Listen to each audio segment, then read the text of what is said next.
무극담노 종신기 천마편 제15화 만리 고독행 환공의 총 4. 동굴 속 대전은 짙은 냄새가 진동했는데 이는 사람에게서 나는 혈향이요 똥 냄새였다. 물론 사람이 이곳에 오랜 시간 있었다면 이러한 냄새가 느껴지지 않을 수도 있을 것이다. 사람은 기억도 냄새도 망각과 무뎌짐이 있으니 말이다. 그리고 서로 상대를 향한 살기인지 이곳 동굴 대전은 터질 듯 긴장감이 넘쳐 흐르고 있었으니. 지혁아, 내가 지금 온전한 상태는 아니지만 나의 전음을 들을 수는 있을 것이다. 착한 녀석, 너는 나의 말을 잘 듣지 않느냐? 내가 너에게 신호를 보내면 저기 있는 빨간색 무복을 입은 녀석들 몇 놈의 팔다리를 부러뜨리고 가운데 둘러싸인 녀석들을 일단 보호해라. 녀석들은 나의 금자가 될 녀석들인데 불필요하게 더는 죽는 사람이 없어야 한다. 동방동면은 동굴 대전 한쪽 구석에서 적색 무복을 입은 자들과 10여 명의 무리가 대치하고 있는 것을 보았다. 동방동면은 신저광문과 거래를 하며 지금 이곳에 들어온 무리민들이 자신의 수익이라 지역에게 이런 명령을 한 것이다. 지혁, 류지혁, 헤헤헤헤헤. 지혁은 동방동묘를 보며 해맑게 웃었으며 그는 동방동묘에게 알았다는 신호와 같은 표정이었으니 동묘는 손을 들어서 지혁의 머리를 쓰다듬어 주었다. 그래, 녀석. 너는 다른 것은 모르지만 몸 쓰는 것은 정말 잘했지. 지금도 잘할 걸로 믿으마. 후후후후. 두 사람은 짙은 미소를 짓고 지금의 상황을 좀 더 지켜보고 있었는데 이놈들! 아직 정신을 못 차린 것이냐? 너희가 이곳으로 들어오기 전에 이미 이곳에 온 녀석들 천여 명은 우리 저광문에 투신하였구나. 녀석들은 최고로 좋은 결정을 하였지. 하지만 만약에 말이다, 저광문의 수하가 되는 것에 거부하는 녀석들을 봐라. 번쩍. 저광문의 고수로 보였던 인물은 한 방향을 가리켰고 그곳에 대기하였던 10여 명의 수하들은 횃불에 불을 붙여 밝혔다. 허허, 죽은 사람들이 쌓여 있는 것이 아닌가. 헉. 이런. 저광문의 무사들에게 둘러싸인 10여 명의 무인들은 대경했다. 시체가 쌓인 곳에서 핏물이 흘러나와 웅덩이를 이루고 있는 처참한 광경이었으니 이를 보고 있었던 10여 명 무사들은 생명에 대한 공포심이 크게 몰려왔다. 흐흐흐흐! 우리 저광문은 관대하구나. 너희들이 문에 들어와 수하가 된다면 은혜를 한없이 부여받을 것이며 또한 우리가 이곳 연과 위와 조등에서 천하일세하면 그 권세를 너희에게 나눠줄 것이다. 그러니 야망이 있는 녀석들은 지금 당장 무기를 버리고 투항하도록 해라. 툭, 툭, 툭. 찰그렁, 찰그렁. 10여 명의 무사들 중 3사람이 무기를 던지고 천천히 걸어간다. 저벅, 저벅, 저벅. 저벅, 저벅, 저벅. 저벅, 저벅, 저벅. 그리고 한 사람이 고개를 돌려 중산삼엽 적천을 보며 말한다. 중산삼여, 우리는 저들과 척을 지지 않겠소. 그리고 저광문의 문화가 될 것이요. 이들 3명의 걸음은 천근만근이었다. 또한 이들의 신형은 조금 움츠러들어 무인으로서 기계는 일도 보이지 않게 걸었는데 그리로 가는 것은 죽음의 자리요. 모르시겠소. 적천은 조금 힘없는 말로 전했고 난 지금의 목숨이 더 중요하오. 천하를 오들들 지금 죽게 된다면 무엇이 소중하오. 개똥밭이라도 지금 이곳에서 죽음보다는 날 것이오.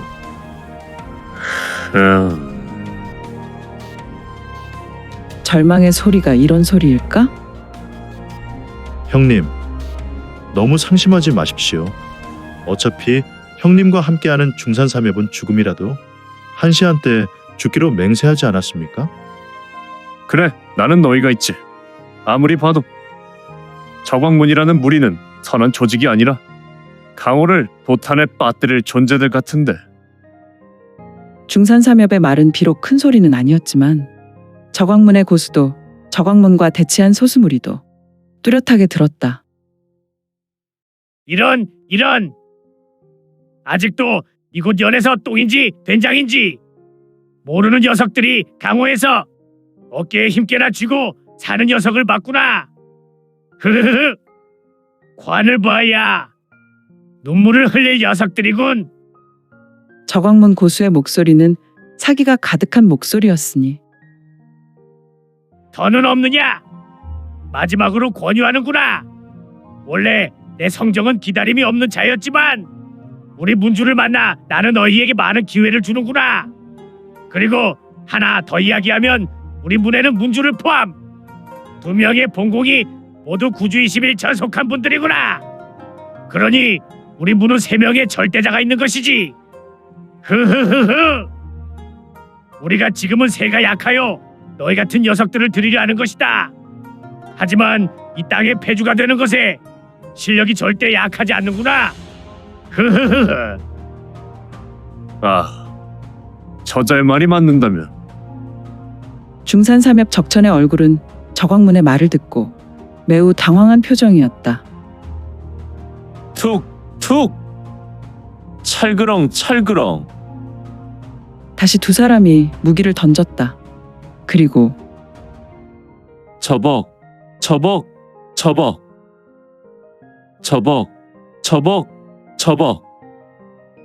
두 사람이 저광문의 고수에게도 걸어갔다. 이제 남은 무리는 중산삼협 포함 총 5사람.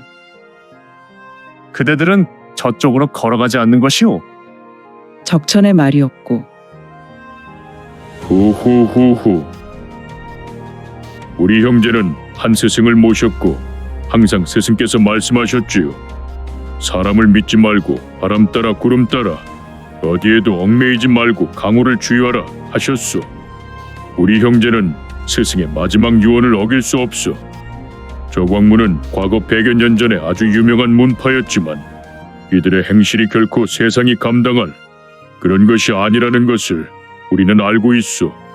그러니 당연히 굴복은 있을 수 없어. 후후후후.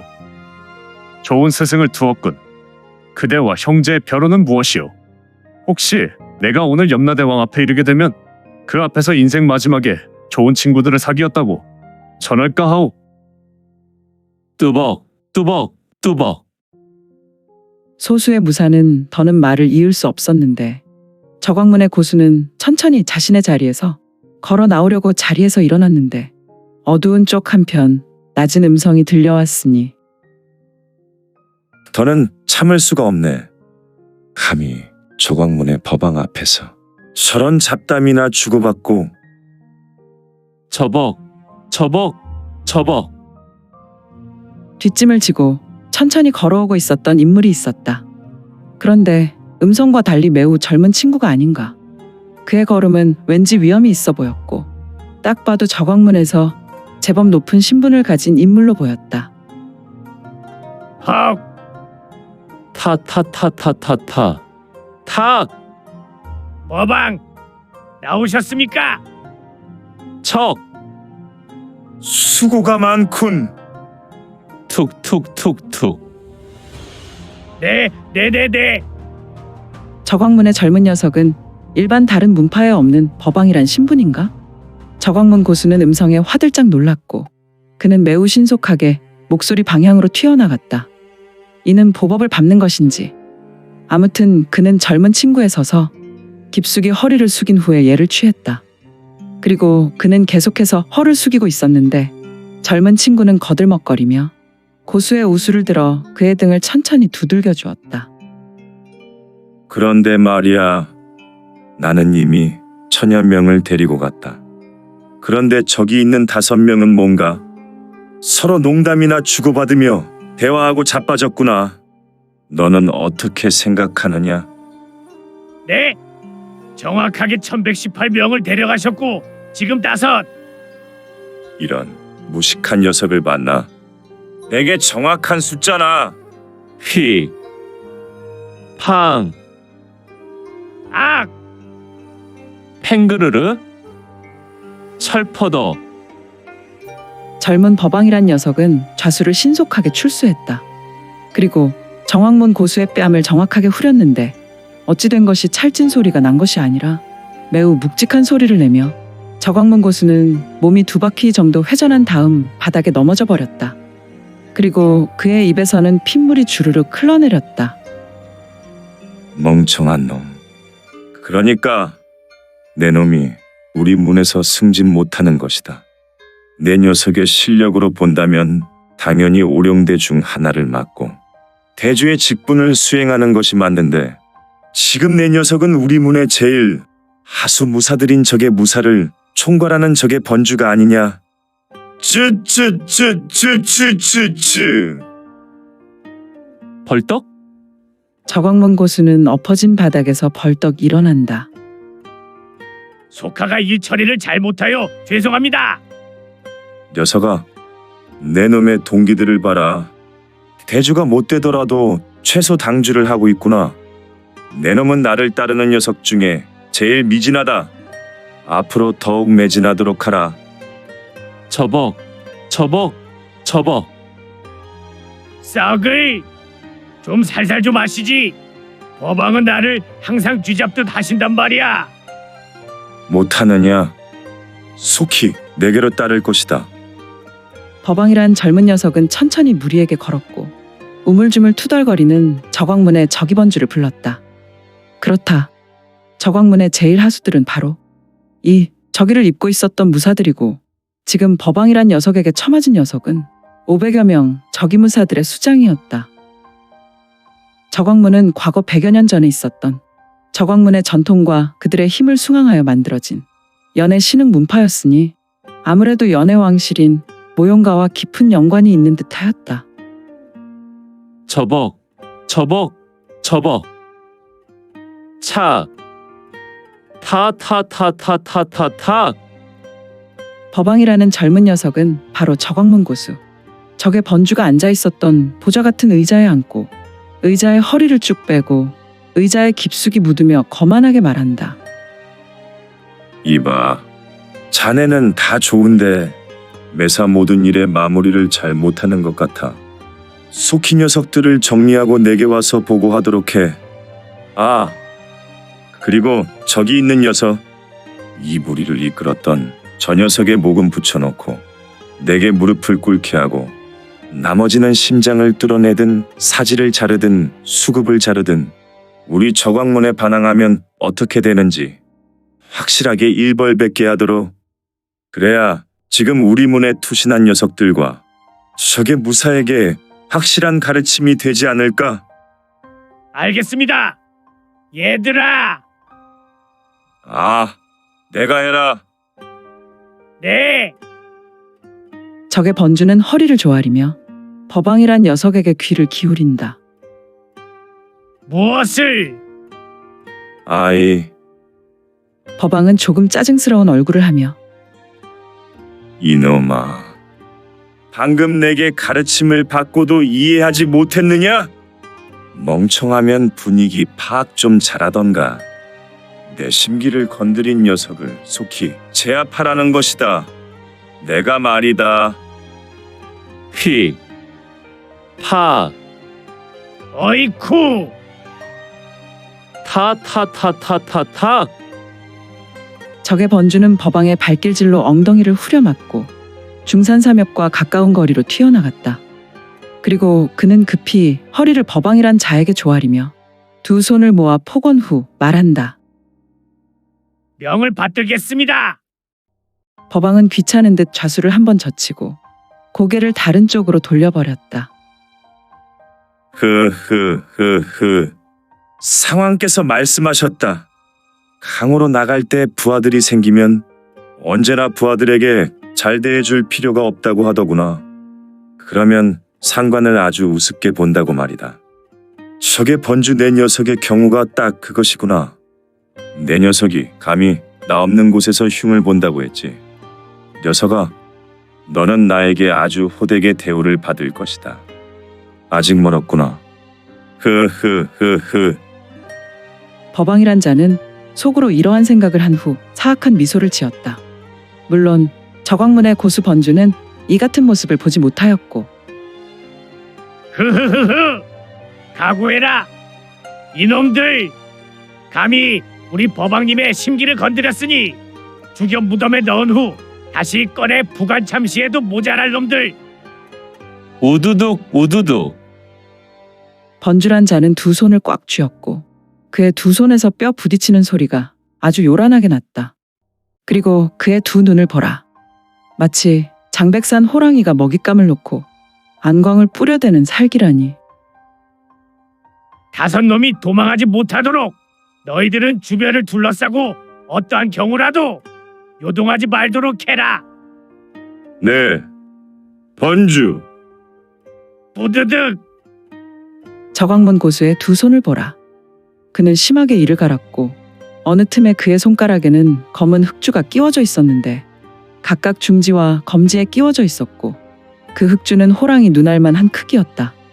또한 그의 두 손은 벌겋게 물들어갔는데 그는 아무래도 양강기공의 고수였던 것 같았다. 허허, 강호 무림이란 개념이 없었던 지금 이러한 양강기공의 고수라니. 팡! 팡! 파파파팡! 저광문 고수 번주의 쌍수는 현란하며 신속하게 움직였고 이후 격하게 달려나갔다. 그리고 이를 보고 있었던 나머지 다섯 고수는 번주의 쌍수를 맞아 나갔는데 부웅! 휘이웅! 거산대도인가? 아, 그러고 보니 중산사면 말고 두 무사는 거대한 쌍도를 가지고 있었다. 그들은 달려오는 저광문 고수에게 거산대도를 휘둘러 고수의 몸을 양단하여 허리를 잘라 요절시키려 하였다. 그런데 번주는 공중으로 부양했는데 사람의 가슴 정도 높이에서 몸을 격하게 회전했다. 그러더니 두 무사가 휘두른 거산대로 가볍게 피하여 전진한 후 지면으로 착지했다. 또한 연속해서 기민한 움직임으로 보였으니 그는 더욱 빠르게 신속한 보법인 저광문 간부의 아망보라는 보법을 펼치며 중산삼협에게 접근했는데 이를 보고 있었던 삼협은 매우 당황했다. 다른 사람에게는 몰랐지만 세 명의 눈에는 번주의 신형이 뚜렷하게 보이는 것이 아니라 이 신형은 흐릿하였고 더욱이 심하게는 찢어지듯 보였으니 휙이! 휙! 중산삼협의 대형은 아직도 자신의 우수를 좌수로 부여잡고 있었다. 좀 전 이 저광문의 번주가 쏘아낸 암경이 적천 본인의 우수 손등에 큰 고통을 동반한 마비 증세를 일으키고 있었으니 말이다. 하지만 다른 삼협의 두 동생은 번주에게 신속히 출수하였는데 삼협의 둘째 고상두의 좌수검은 번주의 수급을 자르려 머리를 향해 검을 휘저었고 삼협의 셋째 강혁은 번주의 우수다리를 공격하였다. 그러나 저광문 간부의 아망보 이들의 공격 방향을 허무하게 흩어버렸다. 팡! 허허, 강력한 경력을 동반한 전사경이었다. 전사란 개념은 바로 실을 감는 듯한 의미가 있듯이 번주의 우수는 심하게 팔을 비틀어 회전하였고 그의 중지와 검지에 껴있는 흑주가 튀어나가 삼협의 대형 적천의 가슴을 강타하였고 팡! 크. 턱 철퍼덕 쿵! 삼협의 대형 적천은 번주의 전사경에 의해 타격을 입고 나가떨어져 바닥의 대자로 뻗었다. 그는 막강한 경력이 밀려들어와 본인의 가슴을 강타했는데 구슬 크기의 타격이 아니라 막대한 바위가 그의 가슴을 후려갈긴 것 같은 충격으로 지면에 누워버렸다. 그는 마침내 입에서 붉은 피를 뿜어낸 후 잠시 정신을 잃어버렸다. 이런. 대형 휘익 척 중산삼협에 남은 두 무사 고상도와 강혁은 조금 먼 거리를 도약하여 떨어져 내린 후 그 옆에서 대형을 지키게 되었다. 아, 이 번주란 친구는 정말 싸울 줄 아는 인물이던가. 중산삼협은 세 명이 한 몸처럼 움직이는 자들이었다. 그래서 한 명을 제압하면 두 사람의 무력을 묶어놓고 멈추게 할 수 있다는 것을 너무 잘 알았다. 따라서 적천의 부상을 이용하여 그를 목표로 우선 제압해버렸고, 역시나 이를 본 그의 두 동생은 신형을 도약한 후 신속하게 대형을 보호하기 위해 날아왔다. 이제 번주는 다시 아망볼을 더욱 굳세게 밟았다. 그의 발놀림은 매우 화려했으며 변과 환의 무보로 금요리가 매우 현묘하기까지 하였지만, 왠지 모를 사기가 그의 두 다리에서 스멀스멀 피어올라 주변을 물들였다. 이를 보고 있었던 법왕이란 녀석은 저놈이 머리 쓰는 것은 조금 부족하지만 그래도 몸 쓰는 것은 확실하지. 잘 키운 부하 하나는 어중이 떠중이 10명인 부하가 부럽지 않지. 그런데 저것은 또 뭐야? 법왕이란 녀석은 보좌에 앉아 만족스러운 미소를 짓고 혼잣말하였다. 하지만 그의 두 눈은 커졌고 그는 다른 곳에 주목할 수밖에 없었는데, 지혁아, 지금이다. 너는 저기 무사들을 모두 눕혀라. 동방동묘의 전음이었고 류지혁의 귀에 이러한 음성이 들리니 타타타타타 휘이 슈슈슈슈슈 척 구주 21천 중 권천의 보법인 팔보간섬이었다. 지금 류지혁은 운해 21존 중 바로 권천의 비전 절기인 팔보간섬을 펼치고 있었다. 도깨비 노름인가. 이를 보고 있었던 저광문적의 무사들은 본인들이 당하고 있는지조차 몰랐으며 퍽 퍽퍽 퍼퍼퍼퍼퍼 쿵쿵쿵쿵쿵. 허허, 류지혁은 지면으로 구르면서 본인이 가진 검을 휘두르며 적의 무사들의 다리를 노렸는데, 어찌된 영문인지 지혁이 휘두른 검에 다리를 쳐맞은 적의 무사들은 모두 하나같이 자리에서 누워버렸다. 그리고 그들은 모두가 다리를 부여잡고 고통을 호소하며 일어나지 못하였는데, 반각이 못되어 이미 30여 명이 이 같은 상황을 맞이하였으니 이것이야말로 적을 진압하는 것에 최적화된 속력이요 전광석화의 속력이지 않은가. 지혁은 검을 검집에서 빼지 않았으며, 반면 삼엽과 같이 있었던 두 명의 도객은 번주와 함께 정신없는 싸움을 이어갔는데, 중요한 것은 시간이 흐를수록 도객의 무력은 점차로 힘을 잃어가고 있었다. 이미 번주의 병기인 흑주로 비롯된 총경에 여러 번 쳐맞고 총각이 지나면 제압될 상황이었다. 또한 번주는 귀신 같은 보법으로 상대의 공격을 효과적으로 막을 뿐 아니라 상대의 거산대도를 중지와 검지 사이에 낀 흑주로 막아냈으며, 도와 흑주가 부딪힐 때마다 그곳에서는 격렬한 불똥이 튀곤 하였다. 아무튼 이런 병신 같은 것들을 봤나? 멈춰라. 강력한 경력이 실린 외침이던가. 어디서 대먹지 못한 미꾸라지 같은 것이 온통 흙탕물을 만들고 있구나. 멈춰라. 멈추란 말이다. 법왕이었다. 그는 이러한 상황을 보며 격노했고, 그는 분을 이기지 못하여 이미 보좌를 박차고 일어나 경력을 일으키고 있었다. 따라서 그의 분노에 찬 음성은 동굴 대전을 쩌렁쩌렁하게 울렸고, 이에 번주는 신형을 날려 신법을 전개하여 어느 틈에 보좌 곁으로 돌아와 있었으며, 다른 두 도객은 자리에서 주저앉아 버렸다.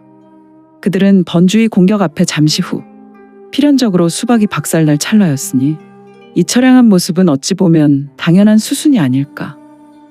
하지만 낯선 이의 등장과 법왕의 외침으로 이러한 참사를 간신히 모면하였다. 부르셨습니까? 저게 번주, 저기를 봐라. 법왕은 손을 들어 손가락으로 현장을 가리켰고, 그는 법왕의 손가락을 따라서 눈을 돌렸을 무렵 적의 무사들은 거반 자리에 누워 고통을 호소하고 있었다. 아비규환의 아우성이 동굴대전에 가득했다. 또한 번주에 들어온 본인의 부하. 어정쩡하게 서 있는 자들은 불과 5이나 되었을까? 너! 내 놈은 누구냐? 적의 번주는 힘차게 소리를 질렀고 지혁은 멍청한 표정과 실없는 웃음을 흘리며 흐흐흐흐흐흐. 지역, 류지역. 류지혁의 표정은 조금 얼빠진 얼굴이었다. 그리고 그는 저광문 법왕과 적이번주를 보며 실실거렸으니 이것이 적과 대치하며 죽음의 위험 앞에 선 자의 모습이란 말인가.